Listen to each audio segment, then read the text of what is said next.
was actually 2021 during pandemic time when Sister Minerva Campued, who also championed the IP advocacy in Santa Ana, informed me that the Kapanikian place are in need of education program. However, the school was not really ready at that time. But then we were able to push through.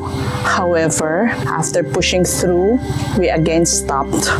Since part nga po nung tradition ng mga AGTA, yung they move from one place to another. So yun, nag-stop po kami that time kasi yun nga po wala na po yung mga AGTA doon.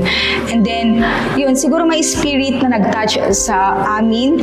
And then, pinuntahan lang po namin siya last June. And then, bumalik sila. And then, sabi namin, ano kaya yung pwede namin maitulong sa inyo? So, we talked it out with the community. Yung sabi nilang baka pwede pong bumalik ulit yung pagtuturo nyo sa amin.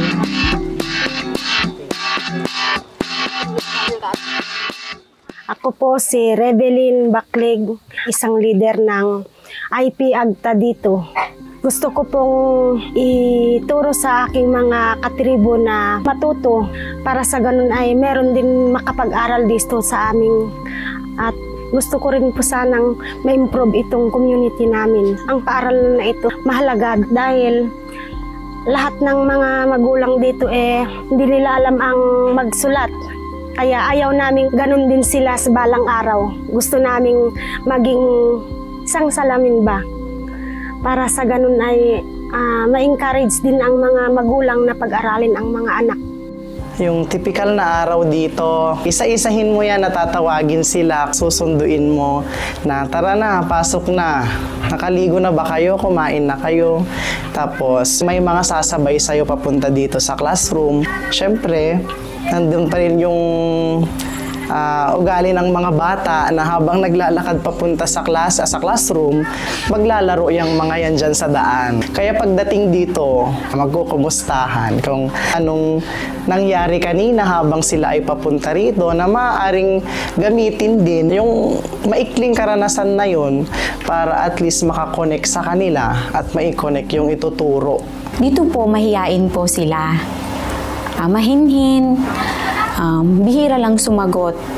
Pero kapag nakuha mo na yung kanilang gana sa pag-aaral, nakikijoin na po sila. Doon muna po mapapakinggan yung kanilang boses, yung kanilang pagsagot sa mga katanungan. Nandun na yung participation. Forever? Amen. Amen. Okay. Tulad ng ibon, tulad ng ibon, balaya, tulad ng ibon, diwa ko.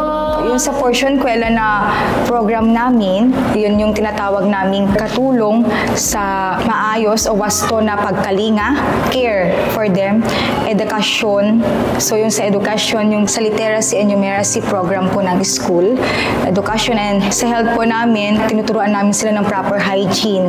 And then we have this what we call livelihood. Tutulungan namin sila yung pagbumunga na yun, ibebenta nila. So yung mga ganun. And then we have also this called yung community spirit. Yung mabuild pa rin sa kanila yung solidarity among each other. In the spirit of Franciscan spirituality, this outreach program stands clearly as a living testimony of our respect for the dignity of every person. When we started this, it was not really easy. First, masyado siyang malayo. I cannot also understand their dialect. We do not have enough finances to do this thing. Pero yung gagawin mo ang isang bagay na hindi yung gusto mo, kung di napapakinggan mo through dasal at ito yung gusto ng Diyos, madali siya. Kapag nakikita ko po yung mga kapwa ko katutubo ngayon dito, parang nakikita ko yung sarili ko nung ako'y nagsisimula pa. Bihira pa lang po noon ang tumutulong sa amin. Ngayon po, ang laki po ng pag-asa na nasa kanila ngayon sapagkat meron ang Saint Anthony na yumayakap sa kanila ngayon at mas madali na para sa kanila yung kanilang pag-abot sa kanila pong mga pangarap. Dahil hindi po sila nag-iisa, ramdam po nila yung suporta at pagmamahal ng San Antonio. Kung bibigyan lang sana ng palakpak ang St. Anthony's College, kulang yung ilang milyong palakpak sa pagpupush ng ganitong project para sa mga IP, especially itong mga maliliit, itong mga sumusunod na henerasyon. Kasi itong programang ito, nagbigay sa kanila ng pagkakataon na mas iparamdam sa kanila na meron kami, nag-e-exist kaming mga IP sa Santa Ana. Masayang-masaya po ako dahil ngayon lang matutupad ang pangarap.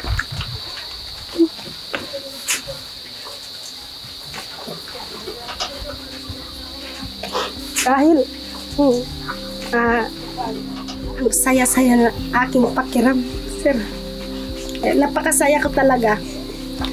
Dahil napili itong tulungan ng Franciscan Apostolic Sister at sana ay tuloy-tuloy na ito hanggang sa matapos ang pangarap namin dito na ma-develop ang komunidad ng mga agta na nandito.